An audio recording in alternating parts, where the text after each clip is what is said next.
Bien, donc correction donc, de l'exercice 80 du chapitre de calcul intégral. Le but du jeu, c'est de calculer donc cette intégrale, l'intégrale de 0 à 3 de 1 sur racine de x au carré plus 1 dx. Cette intégrale n'a pas, cette fonction n'a pas de primitive simple, on n'a pas quelque chose du type u' sur racine de u, prime sur u ou je ne sais quoi. Et pourtant, on aimerait bien pouvoir avoir quand même une valeur approchée de cette intégrale. Bien, alors, la première chose qu'on nous demandait dans cet exercice, c'est de montrer que la fonction f est décroissante. Bon, ben ça, je vous renvoie au document qui est joint. C'est juste un calcul de dérivée. Il y a deux étapes. D'abord, on dérive à l'inverse et puis après, on est obligé de dériver une racine carrée. C'est assez simple, ça se fait plutôt bien. La dérivée est strictement négative sur l'intervalle 0,3. La fonction est décroissante. On va l'admettre pour le moment. Ce n'est pas vraiment le centre du problème ici. Le centre du problème, donc, c'est de voir comment on va faire pour approcher la valeur numérique de cette intégrale. Pour ça, on va utiliser une méthode relativement classique qu'on appelle la méthode des rectangles. Alors, la méthode des rectangles, c'est quoi? Eh bien, cette intégrale, on va l'interpréter comme étant l'aire entre la courbe de f, l'axe des abscisses, sur l'intervalle 0,3. Pour approcher cette aire, eh bien, on va faire des rectangles. Alors, on va commencer par diviser notre intervalle 0,3 en sous-intervalles. Alors, par exemple, si je prends 3 sous-intervalles, n égale 3, eh bien, je vais avoir donc mes 3 sous-intervalles que je vais noter I0, I1 et I2.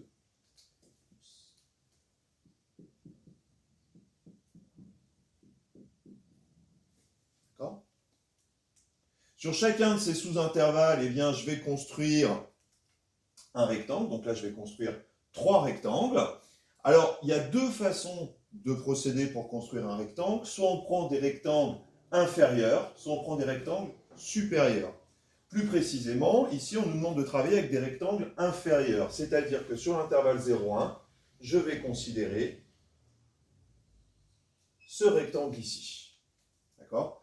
Pour avoir un rectangle inférieur, comme ma fonction est décroissante, il faut que je prenne un point d'ancrage ici à droite. Si on m'avait demandé de travailler avec des rectangles supérieurs, eh bien, il aurait fallu faire avec ce rectangle, c'est-à-dire prendre un point d'ancrage à gauche de l'intervalle. D'accord, j'espère que c'est clair. On va rester avec nos rectangles inférieurs. Donc ce rectangle, son aire, je vais la noter, mettons A0. Sur mon intervalle I1, je vais avoir un rectangle qui aura pour R A1, et puis sur mon intervalle I2, bien sûr, un rectangle qui aura pour R A2. D'accord ? Donc le but du jeu, ça va être de calculer la somme des aires de ces trois rectangles. Évidemment, plus n va être grand, plus on va découper notre intervalle 0,3, plus on va avoir de sous-intervalles, plus l'aire de ces rectangles va se rapprocher de la vraie valeur ici, de l'intégrale qu'on cherche à calculer. Dans cet exemple-là, eh bien, avec n égale 3, je peux regarder aussi, m'intéresser quelles sont les bornes de ces intervalles. Alors déjà, quelles sont les amplitudes de ces intervalles, peut-être pour commencer. Eh bien, j'ai un intervalle 0,3, donc d'amplitude 3. Je le partage en 3 sous-intervalles. Ça veut dire que chaque intervalle a pour amplitude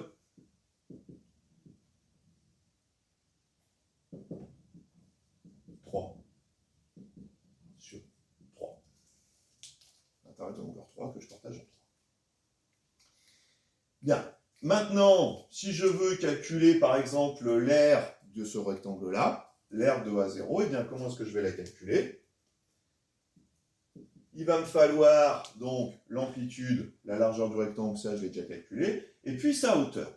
Alors pour calculer sa hauteur, il faut qu'on détermine les bornes de chacun de ces intervalles.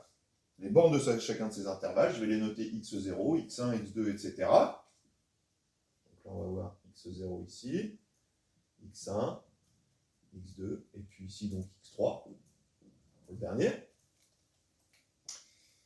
Alors, comment est-ce qu'on fait pour les calculer ? C'est assez simple. Chaque intervalle a pour amplitude 3 sur 3. Donc, x0 va valoir 0. C'est notre point de départ. x1, il va valoir une fois l'amplitude, c'est-à-dire 3 sur 3. x2, il va valoir 2 fois l'amplitude, c'est-à-dire 2 fois 3 sur 3, etc., etc. En définitive, l'aire de mon premier rectangle à 0, eh bien, ce sera la largeur, l'amplitude de l'intervalle, c'est-à-dire 3 sur 3, fois, et c'est là qu'on décide si on construit notre rectangle à droite ou à gauche. Ici, je le reconstruis à droite, donc f de x1. Alors ici, j'ai f de x1.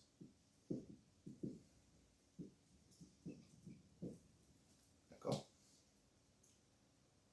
De la même façon, A1, ce sera 3 sur 3 fois f de x2,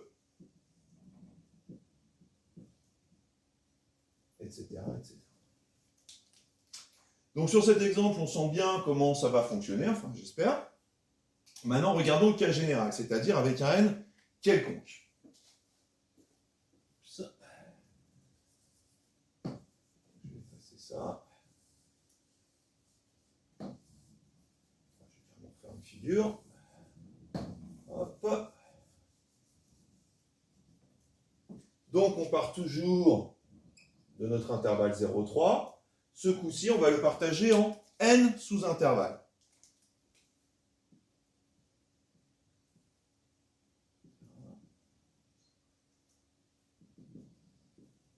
Donc ici, je vais avoir l'intervalle I0, l'intervalle I1, etc. Là, quelque part, l'intervalle IK. Et puis mon dernier intervalle, donc qui sera l'intervalle IN-1. Si on en a n, on part de 0. Le dernier, c'est IN-1. Quelle est l'amplitude maintenant de chacun de ces intervalles? Eh bien, l'amplitude, j'ai un intervalle de départ 0,3 qui a pour amplitude 3. Je le partage en n. Donc l'amplitude, ça devient maintenant 3 sur n. Pas très compliqué. De la même façon, je peux calculer les bornes de ces intervalles. Donc x0, x1, x2, etc. Quelque part ici, je vais avoir xk plus 1, xn-1 pour l'avant-dernier, et xn donc pour le dernier. Alors chacun de ces amplitudes, de ces intervalles a pour amplitude 3 sur n. Donc on va avoir x0 toujours qui vaut 0, x1 qui va valoir maintenant 3 sur n, x2 qui va valoir 2 fois 3 sur n. De manière générale, on aura xk qui vaudra k fois 3 sur n. D'accord. Ça, je vais enlever pour le moment, on n'a pas besoin de le mettre. Pas juste.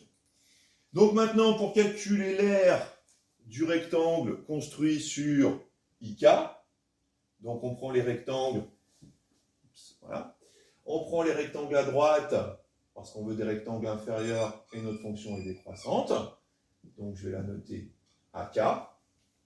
Eh bien, cette aire-là, comment est-ce que je la calcule? Eh bien, la largeur de ce rectangle vaut, on a dit, 3 sur n. Donc, AK vaut 3 sur n. Et puis, la hauteur de mon rectangle, eh bien, si je le prends à droite, ici, eh bien, la hauteur de mon rectangle, ce sera f de xk plus 1.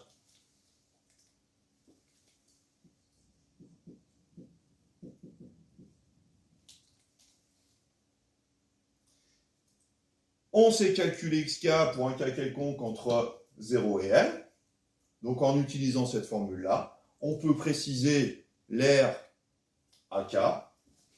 Et donc ça va nous faire 3 sur n fois f de alors, k plus 1. Donc k plus 1 fois 3 sur n.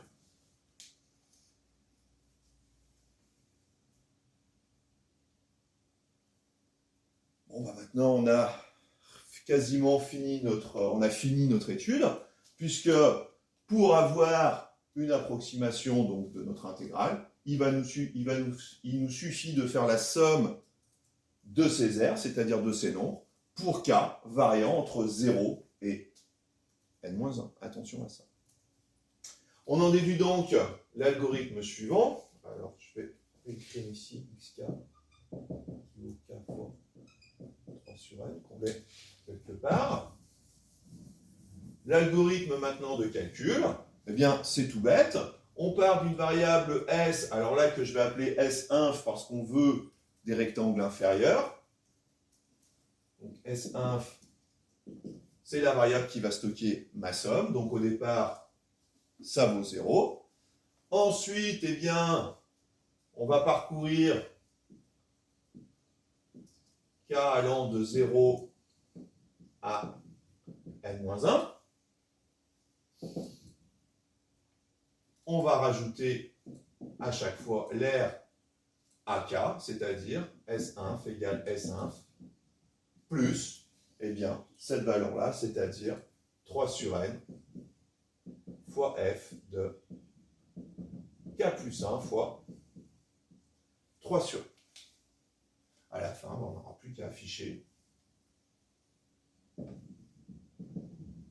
S1. Voilà le principe de la méthode des rectangles. En fait, toute l'idée, en fait, c'est de déterminer quelle est l'amplitude de IK.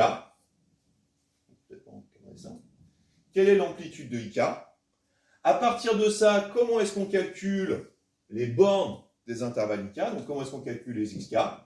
Et de voir quelle formule on utilise pour calculer les rectangles. Est-ce qu'on prend des rectangles à droite? À ce moment-là, leur hauteur, c'est f de xk plus 1, la bande de droite.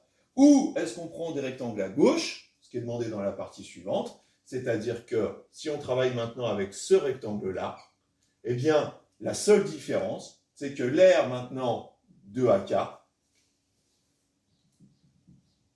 ce sera non plus 3 sur n fois f de xk plus 1, mais 3 sur n fois f de xk. C'est-à-dire k fois 3 sur n. L'algorithme pour calculer maintenant mes rectangles supérieurs, c'est-à-dire mes rectangles à gauche, eh bien, je vais partir d'une variable que je vais noter S, non plus S1, mais S sup.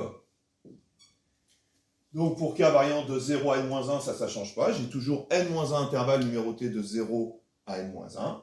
Et puis S sup, du coup, eh bien, c'est S sup plus 3 sur n fois f, ce coup-ci, de k fois 3 sur n et non plus k plus 1. Donc voilà pour la méthode des rectangles. La dernière partie, eh bien, c'est simplement de se demander pour quelle valeur de n la différence entre S sup et S-inf est plus petite que 10-2. Voilà, ça, c'est relativement simple. Je vous renvoie à la correction. Il suffit de partir d'abord de n égale 1. On calcule S sup, on calcule S-inf. Et puis, tant que cette valeur-là, cette différence entre les deux est plus grande que 10-2, eh ben, on refait un tour de boucle en calculant à chaque fois la nouvelle valeur de S sup et de S-inf avec la nouvelle valeur de n, en augmentant n de 1 à chaque fois. D'accord? C'est relativement bien. Voilà, j'espère que ça a été clair. En tout cas, n'hésitez pas si vous avez des questions. Et puis, bon courage à tous.